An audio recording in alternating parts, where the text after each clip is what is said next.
Fala galerinha, suave na nave? Mais um vídeo se iniciando aí e hoje a gente vai falar um pouco sobre insônia, certo? Eu havia comentado em algumas aulas anteriores sobre essa ferramenta e também sobre uma outra muito semelhante, que é o Postman. Ambas as ferramentas são para que a gente consiga fazer requisições HTTP utilizando diversos verbos, que a gente vai ver também o que é os verbos da requisição, certo? Mas hoje a gente vai começar pelo insônia. E a primeira coisa que a gente vai fazer é instalar. Na verdade eu não vou instalar aqui na minha máquina porque eu já tenho e é muito simples a instalação, né? Eu já até deixei aberto aqui e eu vou deixar no comentário do vídeo o link aqui para a documentação. Então só dar uma passadinha rápida aqui, vocês vão ver, ó, que é bem simples. No Mac a gente executa esse comando, no Windows ele fala aqui que é só baixar o exe, né, o .exe e dar double click, legal? E no Linux, né, no Ubuntu aqui no Debian, a gente só roda esses comandinhos que tá aqui. Então é bem tranquilo. Faz aí, se por acaso tiver algum problema, coloca no comentário do vídeo aí que eu tento ajudar. Show de bola? Bom, com o insônia instalado, a gente vai ter uma interface igual essa daqui, ó, legal? E a gente vai usá-la, fazer algumas requisições. Eu já até deixei preparado aqui para a gente ganhar tempo e focar no que a ferramenta oferece para a gente, legal? Mas antes de a gente mexer com o insônia e fazer o fluxo das requisições, vamos voltar para o código que eu preciso repassar algumas coisinhas com vocês e falar algumas alterações que eu já fiz para que a gente conseguisse fazer esse teste aqui, legal? Então vamos lá para o código rapidinho. Bom, estamos aqui com a nossa aplicação e só comentando o que eu mudei entre a versão que eu havia compartilhado na aula passada e o que eu mudei agora, né? O que tem de novo. Para começar, eu vou fazer o push das alterações que eu fiz para que vocês já tenham o código atualizado. Eu deixei para a gente fazer junto aqui para ir se familiarizando aí com o Git, beleza? Então minha aplicação está rodando, eu vou parar ela aqui. Eu vou dar um Git status. Tem a ver que eu mudei bastante coisinha aqui. Na aula anterior a gente tinha falado sobre o Docker Compose, né? Instalamos o Next e fizemos a conexão com o nosso banco de dados, legal? Essa parte eu não tinha comitado e subido para o Git, vou subir junto agora com as outras alterações que eu fiz e eu vou comentar também um pouquinho sobre elas. Então vamos lá, vou limpar aqui, vou dar um Git add para adicionar tudo que eu alterei, beleza? Ó, já mudou aqui os status. Eu vou dar um Git commit -m para eu colocar o comentário, legal? Vou colocar aqui finish connection database, beleza? Comentáriozinho básico. O fluxo a gente adiciona os arquivos, comita e faz o push. Então eu vou fazer um git push.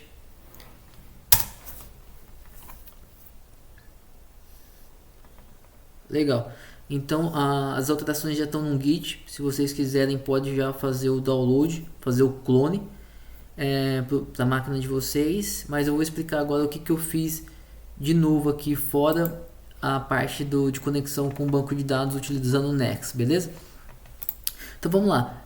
Após concluir o fluxo de autenticação da nossa API auth, né, que a gente tinha criado aqui, ó, eu incluí todo o fluxo de uma nova API chamada user, para que a gente consiga incluir um usuário, alterar o usuário, excluir e fazer consulta, beleza? Por que eu fiz isso? Porque para a gente ganhar tempo, mas depois eu vou fazer um outro fluxo com vocês de uma outra API para a gente entender. Mas vocês vão ver que basicamente uma vez feito uma API, as outras vão ser praticamente iguais, entendeu? Então não faz sentido fazer todas as APIs com você. Então depois com vocês, depois que eu fizer mais uma API junto com vocês, eu vou concluir o desenvolvimento da aplicação completa e compartilhar o código com vocês, beleza? Porque senão vai ficar informações muito redundantes. Show de bola. O que eu fiz aqui foi o seguinte. Então o fluxo da nossa aplicação é esse, ó. A gente tem o server, que é o server, na verdade, que é a base de tudo, onde aqui eu determino as rotas, né? As rotas raízes da nossa aplicação. Então eu estou falando aqui que eu tenho uma rota auth, uma rota product, uma rota user, certo? O que eu fiz foi adicionar uma rota chamada user, certo? E além disso, eu incluí essa linha aqui, ó, express.json. Esse daqui é um middleware do Express que a gente precisa utilizar para que a gente consiga trabalhar com JSON, né? Ele faz a interpretação da nossa requisição e disponibiliza o body da requisição para que a gente tenha acesso. Então, no caso de formato JSON, tá? Então esse cara aqui, em conjunto com esse, possibilita que a gente tenha acesso ao body da requisição e no formato JSON. Então lá depois, lá no Insomnia, a gente vai ver o que a gente tem que configurar para a gente ter essa informação aqui. Legal? Tá, com a nossa rota configurada, né, seguindo o fluxo da nossa aplicação, então eu cadastro uma rota aqui no server, beleza? E eu tenho que criar aqui um arquivo de rota que a gente, de acordo com a nossa estrutura aqui. Esse arquivo de rota eu chamei de user também. Então aqui já começa já algo novo que a gente ainda não tinha visto. Eu criei uma rota para cada tipo de requisição. Aqui já entra já o padrão REST, onde a gente passa para o cliente, deixa claro para o cliente que é o que ele está fazendo, certo? E a gente não precisa ficar criando um monte de rota, né, com nomes diferentes. Por exemplo, colocar aqui post, ó, inclusão, né, aqui alteração e assim por diante. A gente tem uma única rota que a gente chamou de user, e aqui a gente só muda o verbo. O verbo é o tipo da requisição, que quando a gente utiliza, por exemplo, o get, a gente tem como objetivo, por padrão, fazer consulta. Quando a gente usa o post, é para inclusão. O put a gente usa para alteração, e o delete para a gente fazer uma deleção, beleza? Então esse é uma das novidades aí que eu já implementei. Depois a gente vai fazer junto, legal? Então a gente vai ter uma rota para pro nosso CRUD, né? Get, post, put e delete, legal? Então vou salvar aqui novamente.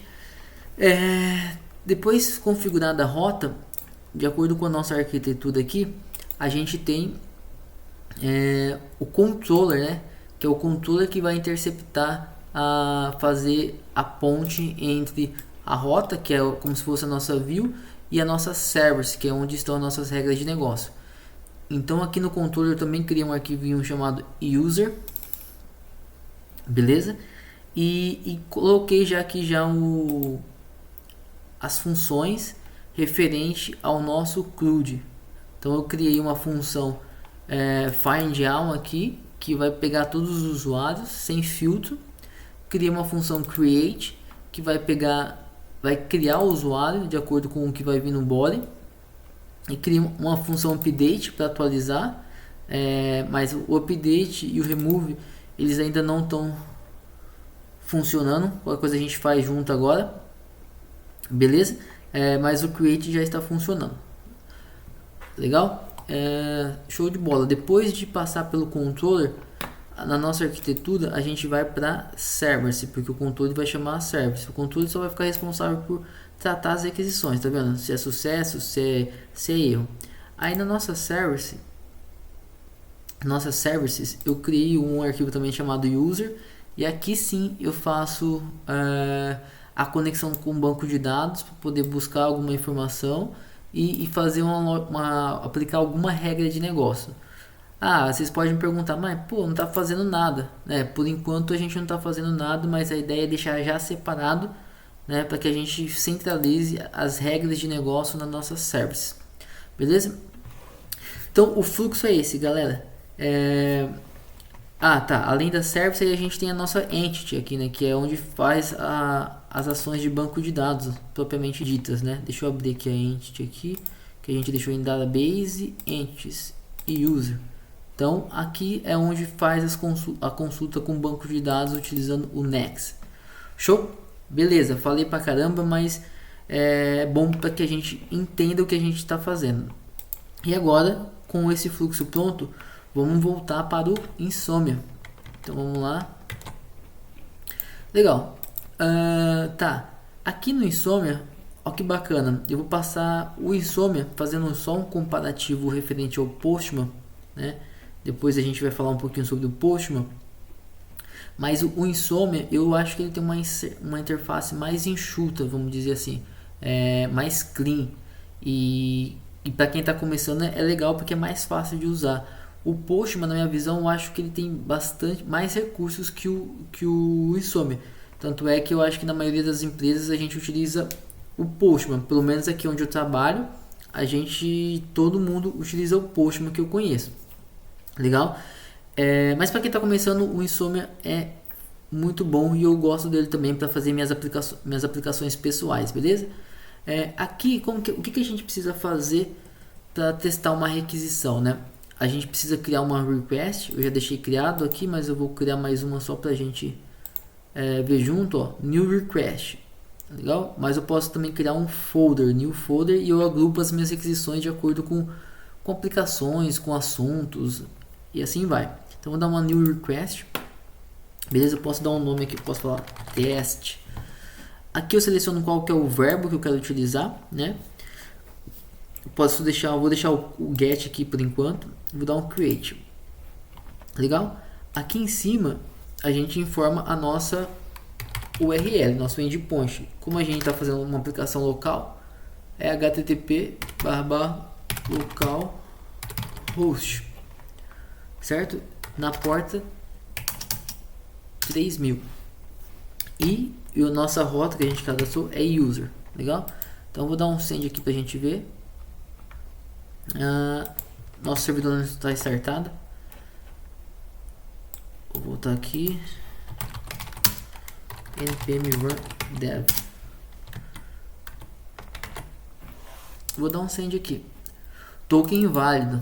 Beleza, já funcionou nossa requisição, mas lembra que a gente implementou uma parte de autenticação, que a gente vai ver aqui também. Bom, então para começar, vamos ver como que a gente passa um token aqui para nossa requisição, certo? Mas antes, para eu ter um token, eu vou gerar um token aqui através da nossa rota auth, onde a gente criou para ele gerar um token caso a gente passasse um usuário e senha válido. Eu tenho um usuário chamado Maico, onde a senha é 18 que eu cadastrei. Então, se eu colocar, por exemplo, uma senha diferente aqui, ele vai retornar usuário não autenticado.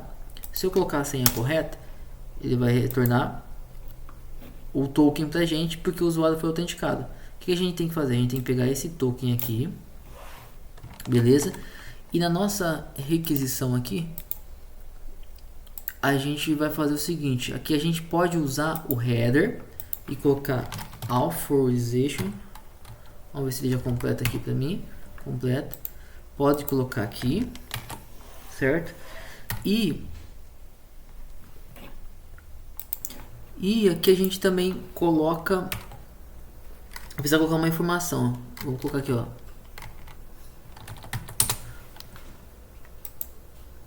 Beleza? Aí ele retornou porque o nosso token está válido. Se a gente por acaso alterar o token aqui, ó, token inválido, ou seja, a nossa lógica está funcionando. Eu já vou explicar o porquê que a gente precisa colocar esse cara aqui, ó, essa palavra aqui. Não precisa, de acordo com o que a gente fez na nossa lógica, não precisava nem ser essa palavra, beleza? Ó, colocar qualquer coisa aqui vai funcionar. Porque a gente não fez uma regra para determinar que tem que ser o better, que eu já vou explicar o porquê desse better, certo? Mas por que eu estou mostrando isso? Porque é o seguinte, ó, esse Better é um padrão de token que a gente pode utilizar, que geralmente o pessoal utiliza, que é o seguinte: a gente pode utilizar direto aqui pelo Auth, ó. A gente, ó, tá vendo, ó, Base Auth Better Token, e a gente colocaria aqui, ó, e não precisava digitar a palavra Better, porque a ferramenta já enviaria pra gente a palavra Better, certo? Aí aqui a gente não precisa desse cara aqui, ó. Tirar aqui, também funciona, legal? Por que está funcionando dessa forma e a gente precisa da palavra better, né? Quando a gente desenvolveu essa parte de autenticação, eu já fiz pensando nisso, e se a gente for lá para o código, na parte de autenticação, deixa eu dar uma olhadinha aqui onde que está mesmo, tá dentro de Service Auth. Vamos lá. A gente faz esse split, e só uma correçãozinha que eu fiz, antes aqui estava 2, tá? Durante as aulas a gente testou, talvez a gente tenha utilizado uma lógica diferente e funcionou, mas eu fui fazer os testes aqui utilizando o Insomnia e acabou não dando certo. Eu identifiquei que na verdade tem que ser o 1 aqui. Por quê? Porque quando eu fizer o split por espaço, eu vou gerar um array e vou separar sempre que tiver espaço, né? Como a gente está usando aqui o Better, a gente vai ter duas strings no nosso header, o token e a palavra Better, que vai estar separada por espaço. Sendo assim, eu vou gerar duas posições do meu array, 0 e 1, como o token está na posição 1. Por isso que eu mudei aqui. Peço desculpa aí por ter feito com 2, não me atentei a isso, mas pro que a gente estava utilizando antes estava funcionando, beleza? Então legal. Então esse é um dos itens que dá pra gente fazer aqui no Insomnia. A gente pode mandar aqui o corpo da nossa requisição, o header, a gente manda aqui através da aba header, onde a gente geralmente passa parâmetros de autorização, entre outros parâmetros que a gente não vai ver agora. Como a gente pode usar o próprio Better aqui, ó, do Insomnia, legal? Isso para uma requisição GET.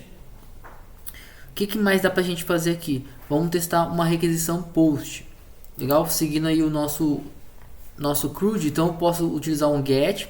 Aqui a gente viu que a gente pode passar o header aqui, ou utilizando o Better, que no nosso caso a gente vai só precisar do token mesmo. Através aqui dessa aba, a gente pode passar o corpo da nossa requisição. E tem alguns tipos aqui do corpo. Nós estamos utilizando o formato JSON, beleza?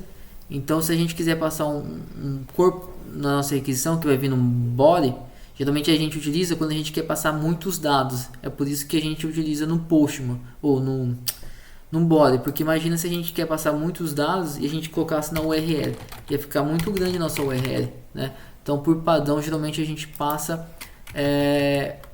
no body da requisição, quando a gente precisa passar bastante informação. Legal? Então, se a gente vir aqui no post, eu posso passar aqui, né, um body e o formato JSON. Legal? Posso escolher outro formato, mas a nossa aplicação está preparada para usar o JSON, que é o que a gente fez aqui no início, ó. Então a gente está esperando receber um JSON para poder ter acesso ao nosso body. Porém, para que a gente consiga enviar requisições do tipo JSON através aqui do Insomnia, no nosso header a gente precisa passar uma informação aqui, ó. Além da authorization que a gente pode passar aqui também no header, a gente tem que informar qual que é o tipo aqui, ó, o content type da nossa aplicação. Então, se a nossa aplicação está esperando um JSON, a gente tem que informar que a gente está enviando um JSON. Caso contrário, não vai funcionar, beleza? Então, vamos fazer o teste aqui. Vamos tentar fazer um post. Vou pegar o token que a gente gerou aqui. Vamos lá. Vamos gerar mais um token aqui. Pegar esse token. Colocar aqui. Vou vir no post. E vou colocar aqui o token no meu header. Além disso, eu preciso passar qual que é o tipo, certo? Então eu vou enviar aqui. Ele deu token inválido por quê? Porque a gente não informou o better aqui, ó, com espaço. Legal? Ó, ele deu um erro aqui, porque ele deu um erro de chave duplicada. Porque a gente já tem esse registro cadastrado lá. Mas isso daqui é uma falha da nossa aplicação, onde eu expus o erro que está ocorrendo. Depois a gente vai ter que fazer um refactor para ver como melhorar o nosso tratamento de exceção, beleza? Mas foi bom acontecer para que a gente conseguisse também ver essa parte aqui. Vou mudar aqui no meu body, em vez de colocar Maicon, vou colocar teste.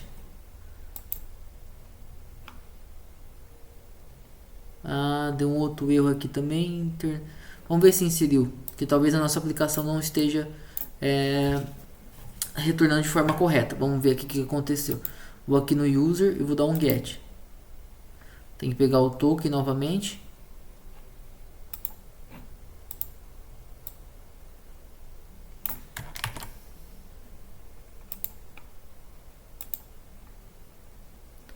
É que na verdade a gente tinha configurado o token aqui, né? Vamos lá.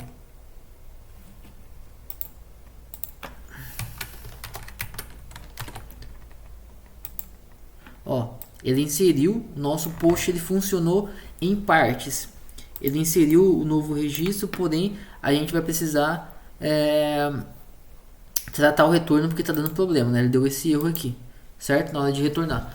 Mas aí depois, nas próximas aulas, a gente foca nessa parte aí de refatoração do código, legal? Aqui é mais para a gente entender como que funciona o post. Outro parâmetro que a gente utiliza, tipo de requisição, é o put, né? Que a gente vai passar também informações no body, legal? Mas eu não implementei essa parte no código ainda, que a gente utiliza para quando a gente quer fazer atualização. Beleza? O put, se a gente olhar lá os padrões e o que significa cada verbo, é quando a gente quer fazer a alteração inteira do nosso registro. Porque tem um outro método chamado patch, que é quando a gente precisa fazer alterações parciais. Então vamos supor que eu quisesse só alterar o user, né? A gente ia ter uma lógica lá que a gente não ia substituir o nosso registro por completo. A gente ia alterar só um campo específico. Nesses casos a gente pode usar o patch, beleza? Mas a gente vai trabalhar com put aqui. Show de bola. E por último, o outro parâmetro que tem é o delete, né? Que tem não, né? O que a gente vai utilizar, que é o que a gente vai precisar para fechar o fluxo do nosso CRUD aí, né? O delete a gente utiliza geralmente para fazer a deleção, né? É bem claro isso, né? E geralmente a gente utiliza apenas o parâmetro de URL, né? Não é necessário a gente passar informações no corpo também, porque a gente vai excluir um registro só. Então a gente passa aqui na própria URL qual que é o parâmetro que a gente quer enviar para fazer a exclusão. Geralmente uma chave única, ID ou outras coisas, depende de como você organizou seu banco de dados, certo? No nosso caso aqui, se a gente vir nas nossas rotas, o delete eu estou esperando o username, porque a gente determinou que o username é uma chave única. Então eu estou trabalhando com o username ao invés de trabalhar com o ID aqui no delete. Legal? Que mais que a gente tem também? Não sei se vocês notaram, mas aqui, ó, tá vendo que eu não coloquei localhost fixo? Uma forma legal de a gente trabalhar é com variáveis de ambiente, certo? Em vez de eu ficar, por exemplo, se eu tivesse dois ambientes, produção e local, ou produção e desenvolvimento, eu ia ter que criar uma pastinha dessa, uma para produção e uma para desenvolvimento, e ia replicar todas essas requisições, ia ficar duplicado, ia só mudar o URL, né? E os dados que a gente quisesse passar para teste. Para facilitar isso e a gente não precisa ficar criando dois tipos de requisições, né? A gente pode trabalhar com variáveis de ambiente. E na configuração da variável de ambiente, ó, aqui eu tenho duas, o prod e o local. Vamos clicar aqui no gerenciamento e eu crio variáveis que eu quero que seja setada de acordo com o ambiente que eu estou selecionado. Essa variável aqui, ó, base URL, eu falei que quando estiver no local, eu vou setar essa URL base aqui, ó. Beleza? Quando estiver no prod, só por exemplo, não tá indo aqui? Calma aí. Ah, foi. Quando eu estiver no produção, por exemplo, eu coloquei aqui só para diferenciar o S na frente, para a gente ver que tá diferente, beleza? Mas a gente pode fazer, criar várias variáveis, né? Para a gente poder mudar quando tiver em um ambiente ou quando tiver em outro ambiente, beleza? Então, deixei local aqui e vamos... Aqui não interfere, na verdade, né? A gente pode vir aqui e só para poder alterar, né? Então não preciso deixar selecionado aqui. Então vou fechar aqui, que eu não fiz nenhuma alteração. E se eu mudar aqui, ó, tô configurado que eu tô em local, beleza? Se eu colocar para prod e a gente vir aqui, ó, mudou HTTPS. Então se a gente vir na nossa requisição aqui, ó, essa de exemplo não tá, né? Vamos colocar aqui, ó. Vou colocar aqui, ó, a base URL. Ó, deu problema por quê? Porque ele não encontrou. Não existe essa URL aqui. HTTPS localhost 3000. Nossa aplicação não está preparada para trabalhar com HTTPS. Se eu voltar aqui para local, e funciona, beleza? Então isso é uma das coisas que a gente consegue fazer com o Insomnia aqui. Aqui no header tem um header da nossa requisição, o que foi enviado, né? Tem esse timeline aqui, ó, que tem mais detalhes da nossa requisição. Quando a gente fez a requisição, ele fez uma requisição do tipo get, passou como parâmetro o authorization aqui e o token, e o retorno da nossa requisição foi ok, beleza? O vídeo ficou um pouquinho grande, mas de forma resumida, né? Na verdade, isso que mostra aqui são as coisas mais básicas do Insomnia, né? Tem outras coisas que dá pra gente fazer aqui, mas por enquanto, pra gente conseguir continuar com as próximas aulas, basicamente a gente só vai precisar desses recursos, né? Saber como fazer uma requisição utilizando um verbo específico, certo? Passando parâmetros de header da nossa requisição, parâmetros do body e o nosso token de autenticação. Legal? Então a gente fecha a nossa aula aqui conhecendo um pouquinho do Insomnia, e também fizemos uma repassada aí do fluxo da nossa aplicação. Aí na próxima aula a gente vai criar uma nova API para a gente fazer o fluxo juntos, que nem eu criei essa de usuário, e depois a gente entra já em testes unitários, beleza? Então valeu, galera, e até a próxima.